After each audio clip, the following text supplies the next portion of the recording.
Assalamualaikum warahmatullahi wabarakatuh. Alhamdulillahilladzi bi ni'matihi tatimmus shalihat. Wassalatu wassalamu ala sayyidis sadat wa ala alihi wa ashabihi ahlil fadaili wal karamat. Allahumma 'allimna ma yanfa'una wanfa'na bima 'allamtana innaka antal alimul hakim. Rabbi shrah li sadri wa yassir li amri wahlul 'uqdatam min lisani yafqahu qawli.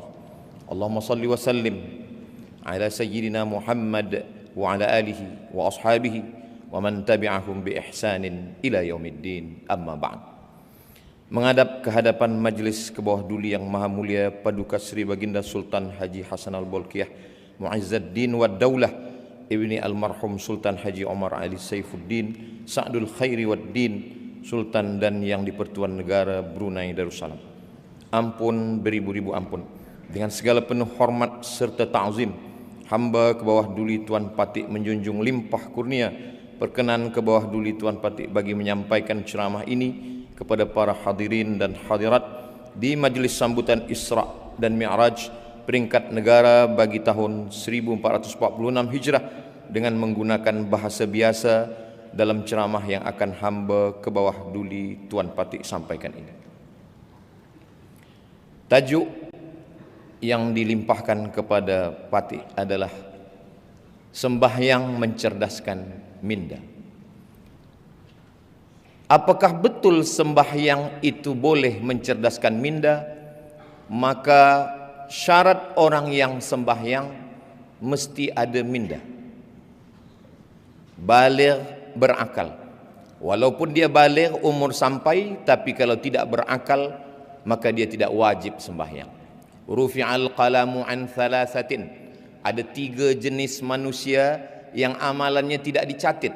Malaikat tidak menulis amal dia. Anis sabiyi hatta yahtalim, anak kecil hingga dia akil baligh. Anin naim hatta yastayqis, orang tidur hingga dia terjaga. Anil majnun hatta yafiq, orang gila hingga dia sihat daripada penyakitnya. Ketiga-tiga manusia ini tidak wajib sembahyang, sebab tiada minda yang boleh dia pakai untuk mengingat Allah Subhanahu wa ta'ala. Orang Arab menggunakan untuk minda ini, mereka kata menggunakan 3 huruf, aqala. Ketika mereka menggunakan kain penutup kepala, mereka takut kain itu terbang dihembus angin, maka kain itu diikat dengan satu tali. Mereka menyebut tali pengikat itu sebagai iqal. Iqal dari kata akal. Akal mengikat. Kenapa akal itu disebut mengikat? Kerana dia mengikat hawa nafsu. Maka dalam pepatah Melayu dikatakan, manusia dipegang cakapnya, sedangkan haiwan dipegang talinya. Bila ada orang yang cakap tiada berdasar daripada minda yang sihat, maka dia perlu diikat dengan tali. Orang Melayu mengatakan bahawa akal sebagai alat pengukur. Dalam satu peribahasa dikatakan, kalau galah panjang sejengkal, jangan laut hendak diduga. Galah adalah akal. Jangan pernah untuk mengukur Allah Subhanahu wa ta'ala dengan akal yang pendek. Ketika seorang muslim mengangkat tangannya takbiratul ihram, maka saat itu minda diguna untuk mengingat 7 perkara. Yang pertama, saya sedang sembahyang, usalli. Sembahyang saya sembahyang fardu, bukan sunat. Sembahyang saya sembahyang zuhur, bukan asar, bukan maghrib, bukan isya, bukan subuh. Selepas itu dia katakan usalli fardal maghribi, 3 rakaat, 4 rakaat, 2 rakaat. Dia katakan arba'a rakaatin, adaan, bukan qada, bukan i'adah, lillahi ta'ala.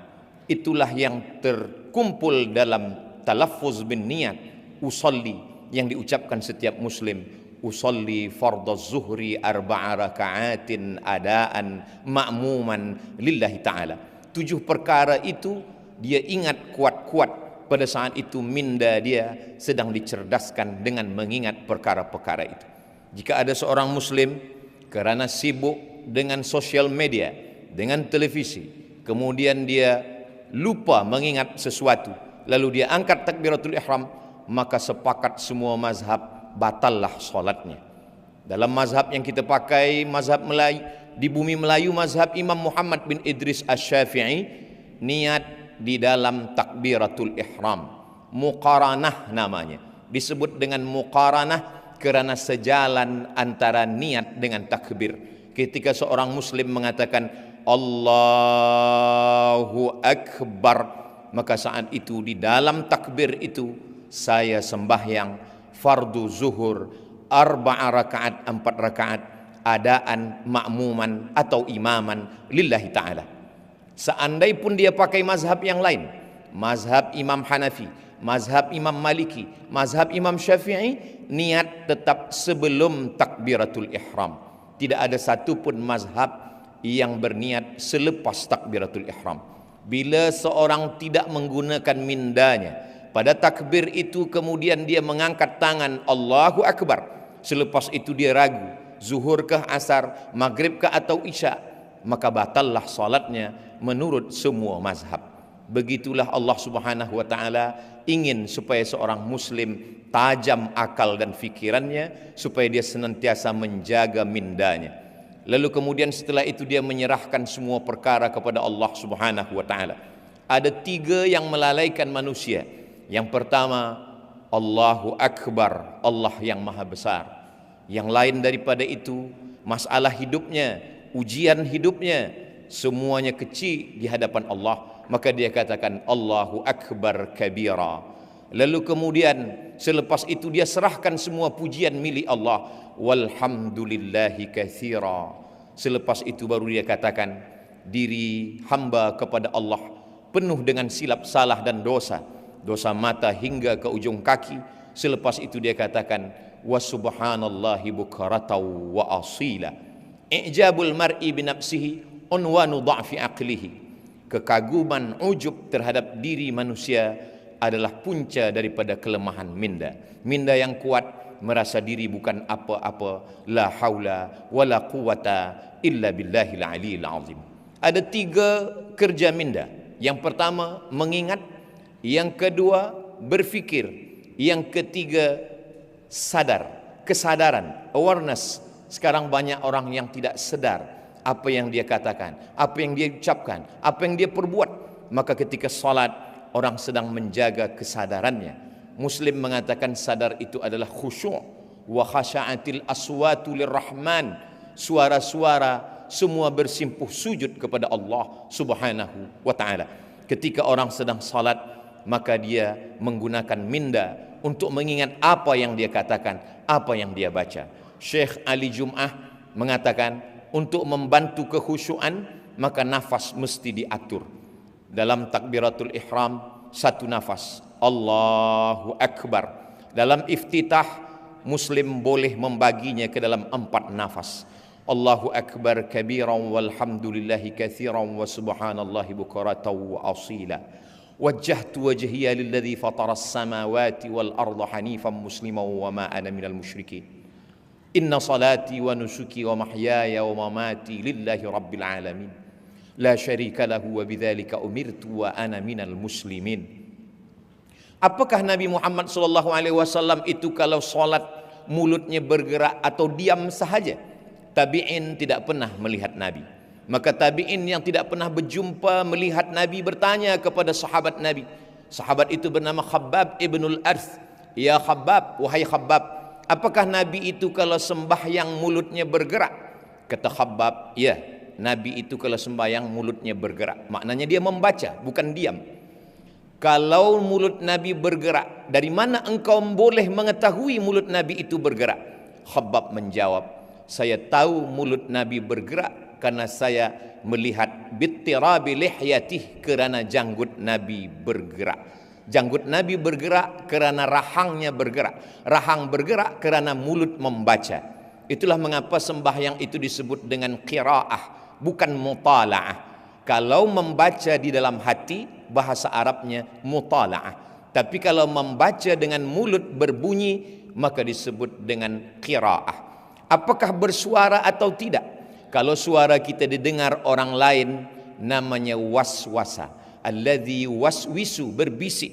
Tapi kalau suara itu hanya didengar oleh kita sendiri, maka disebut dengan hamsah. Maka saat membaca itu seorang muslim mengeluarkan suara, tapi seagak-agak hamsah, hanya telinganya saja yang mendengar. Allahu akbar kabira walhamdulillahi katsira wa subhanallahi bukratan wa asila. Ketika sedang salat, seorang muslim yang miskin dia sedang dinaikkan darjahnya ke tempat yang tinggi. Seorang muslim yang kaya dia sedang disedarkan dirinya bahwa dia tiada punya apa-apa. Saat itu dia sedang berkata, inna salati wa nusuki wa mahyaya wa mamati lillahi rabbil alamin. Kemana dia menghadap? Saat itu dia sedang menghadap kepada wajjahtu wajhiya lilladzi fataras samawati wal arda hanifan musliman wa ma ana minal musyrikin. Selepas itu barulah dia berserah, sebenar-benar berserah kepada Allah Subhanahu wa taala. Semua yang mengganggu dalam hati, dalam fikiran, dalam bisikan telinga, dalam lintasan hati, dia halau. Semua itu dia halau dengan ta'awuz. Dalam mazhab Syafi'i, ta'awuz, a'udzubillah diucapkan dalam setiap rakaat. Kalau solat zuhur 4 kali ta'awuz. A'udzubillahi minasyaitonir rajim. Mengamalkan firman Allah, idza qara'tal Qur'an, kalau engkau membaca Al-Quran, fasta'iz billah, mintalah perlindungan kepada Allah Subhanahu wa taala. Manusia senantiasa merasa takut, merasa cemas, merasa sendiri, maka pada saat itu dia sedang merasa besar. Saya bersama dengan Allah. A'udzubillah minasyaitonir rajim. Setelah itu barulah dia sadarkan dirinya bahwa dia dalam rahmat kasih sayang Allah. Bismillahirrahmanirrahim. Rahman juga sayang, Rahim juga sayang. Apa beza Rahman dan Rahim? Rahman semua mendapat. Yang beriman mendapat, yang tak beriman pun dapat. Yang baik dapat, yang tak baik pun dapat. Rahman. Tapi Rahim yang dapat hanya orang beriman sahaja. Itulah mengapa Allah menyandingkan Ghafur dengan Rahim. Tak pernah ada ayat Ghafurur Rahman, kerana ampunan diberikan Allah hanya kepada orang yang percaya. Wa kana Allahu ghafuran rahima. Setelah itu dia berdialog dengan Allah, dia berkata-kata dengan Allah. Kalau ingin bercerita dengan Allah, maka tegakkanlah salat.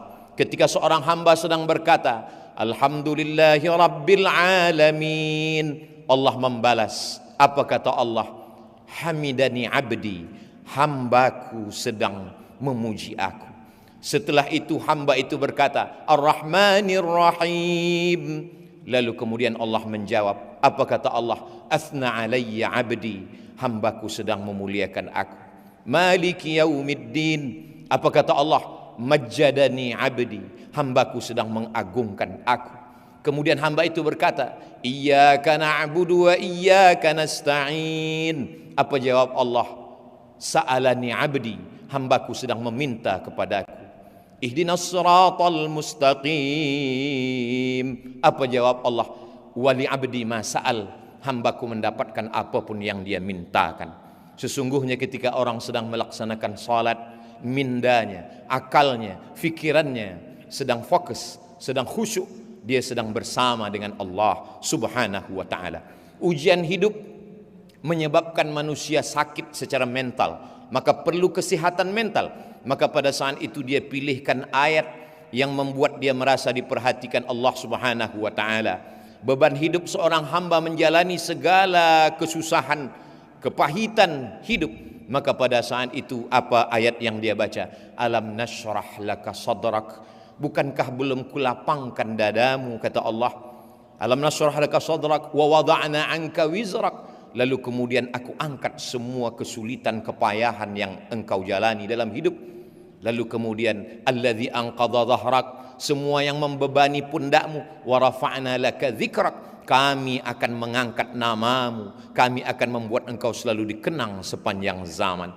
Kalaupun ada kepayahan, kesusahan, kesulitan hidup, maka sesungguhnya 2 kali Allah mengulang, fa inna ma'al usri yusra, inna ma'al usri yusra. Di dalam kepayahan itu ada kemudahan, di dalam kesusahan itu ada kebahagiaan. Fa idza faraghta fansab, kalau engkau selesai dari satu ibadah, jangan lupa, jangan lalai, fansab, pindahlah ke ibadah yang lain. Wa ila rabbika farghab, jangan lupa selalu berharap kepada Allah Subhanahu wa taala. Setelah itu dia pun salah, diambil dari kata salah. Salah maknanya tulang belakang yang membengkok dan membungkuk. Salah maknanya membengkokkan tulang belakang menghadap Allah. Saat itu seorang hamba membungkuk kepada Allah dan dia berkata, Subhana rabbiyal azimi wa bihamdih. Selepas itu dia angkat kepalanya dan berkata, Sami'allahu liman hamidah. Selepas tulang belakang itu lurus kembali, lalu dia ucapkan dalam mazhab Syafi'i, Rabbana lakal hamdu mil'us samawati wa mil'ul ardi wa mil'u ma syi'ta min syai'im ba'du. Selepas itu 7 anggota badannya dia lekatkan ke tanah, 2 ujung kaki, 2 lutut, 2 tapak tangan, 1 kening. Di saat itu dia berkata, Subhana rabbiyal a'la wa bihamdih. Apa kata Nabi SAW? Aqrabu ma yakunul abdu min rabbihi wa huwa sajid. Seorang hamba sangat dekat dengan Allah ketika dia sedang bersujud.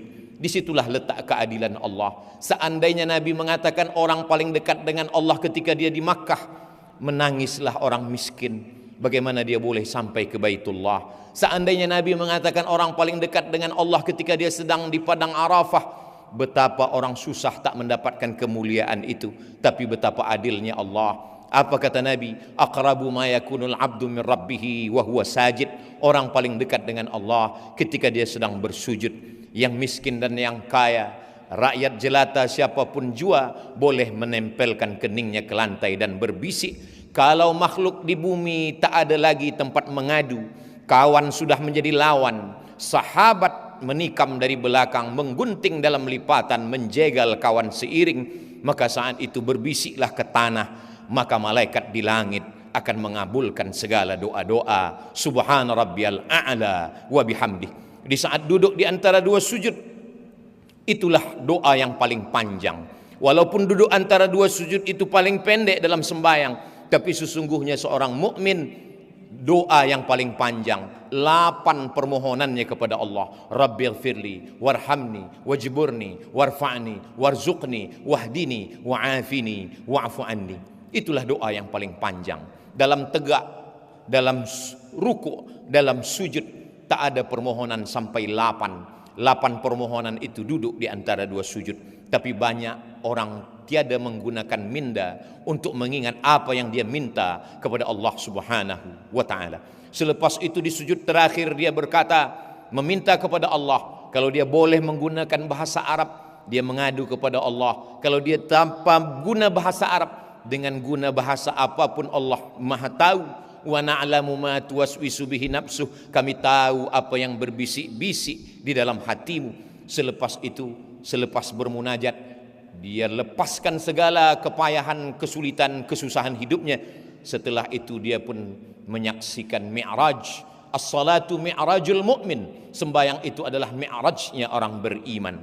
Ketika Sayyidina Muhammad SAW Isra dan Mi'raj, riwayat ini disebutkan oleh Imam Al-Alusi, disebutkan juga oleh Imam Badruddin Al-Aini, disebutkan juga oleh Imam Al-Qastullani, disebutkan juga oleh Imam Asy-Sya'rani. Riwayat ini masyhur dalam kitab-kitab tafsir dan tasawuf.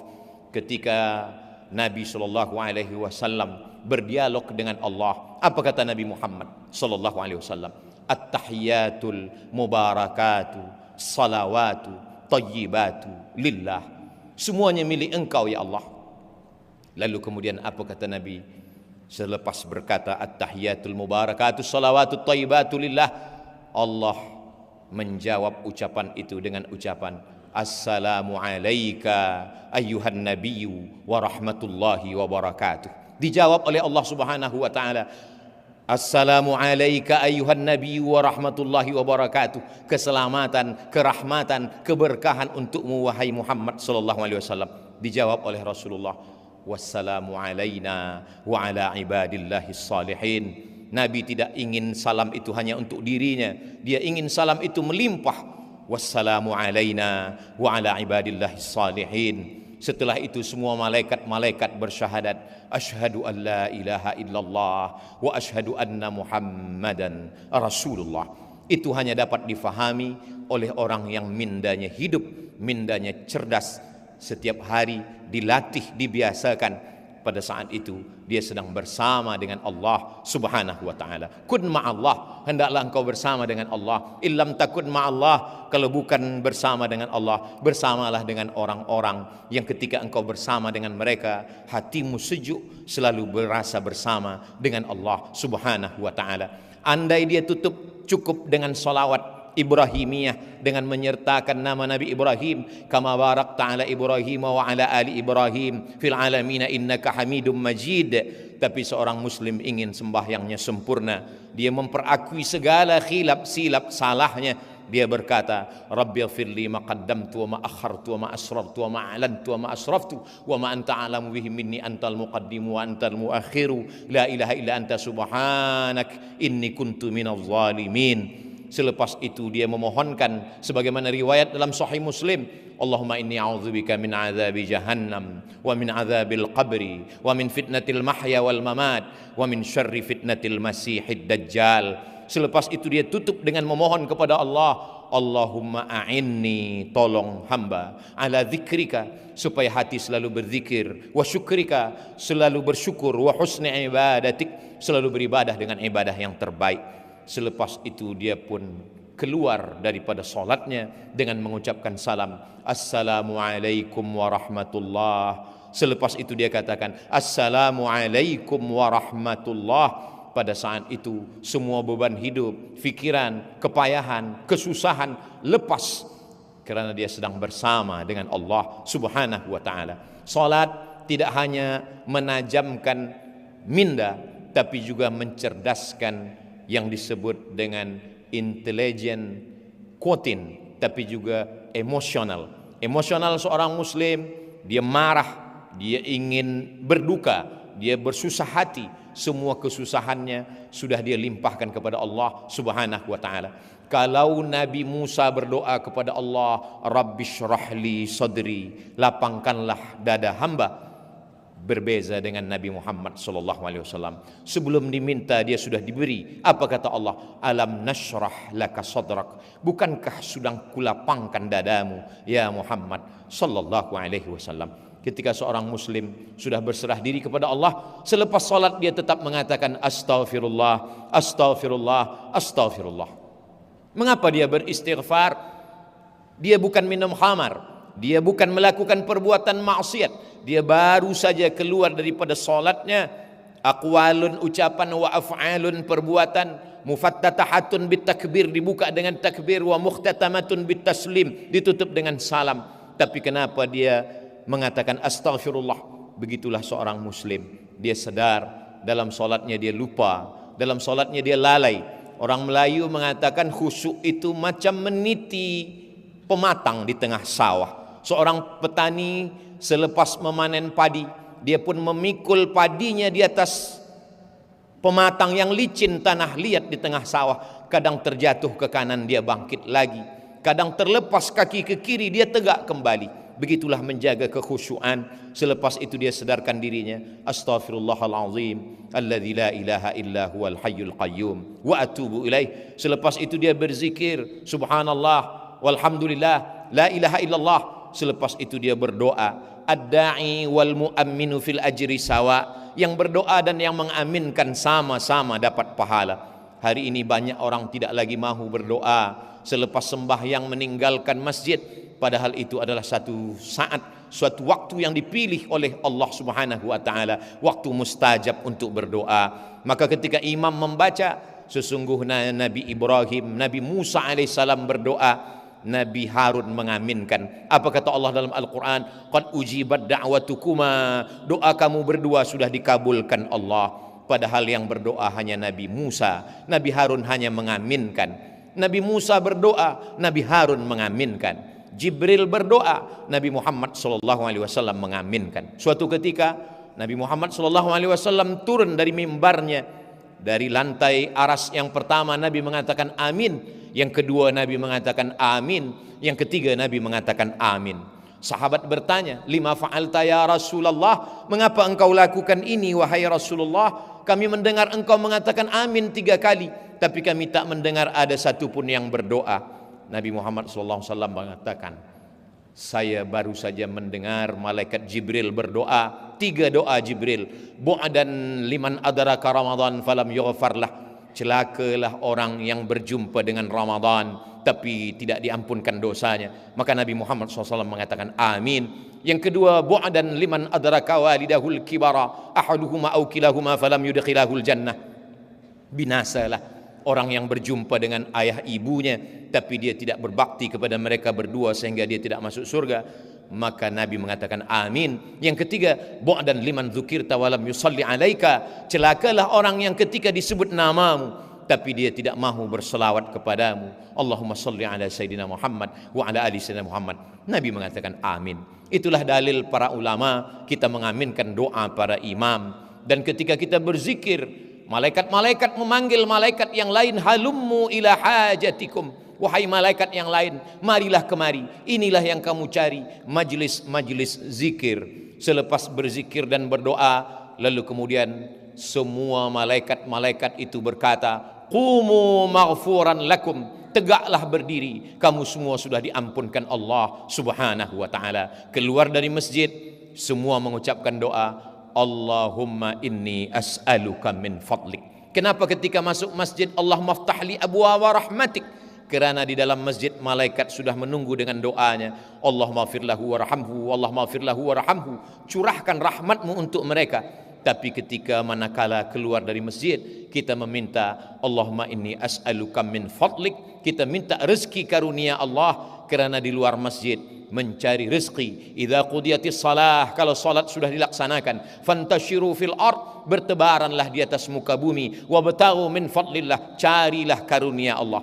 Orang yang mencari karunia Allah adalah manusia dengan minda yang cerdas selepas dia bermunajat, berdoa kepada Allah Subhanahu wa ta'ala. Semakin banyak ibadah, semakin lama solat khusyuk, semakin cerdas fikiran, akal, budi manusia, karena dia sedang bersama dengan Allah dan dia sedang mengucapkan salam di hadapan Rasulullah. Assalamu alayka ayyuhan nabiyyu wa rahmatullahi wa barakatuh. Ampun beribu-ribu ampun. Demikianlah sahaja yang hamba ke bawah duli Tuan Patik dapat sampaikan di majlis yang diberkati ini. Hamba ke bawah duli Tuan Patik menjunjung beribu ampun jika terdapat sebarang suruk langkah dan tutur kata yang kurang manis di sepanjang perkongsian hamba ke bawah duli Tuan Patik itu tadi. Segala yang hamba baik itu adalah yang baik-baik datang dari Allah Subhanahu wa ta'ala, dan apa yang sebaliknya adalah dari hamba ke bawah duli Tuan Patik sendiri. Sekian, wabillahi taufiq wal hidayah. Wassalamualaikum warahmatullahi wabarakatuh. Hamba ke bawah duli Tuan Patik menjunjung anugerah.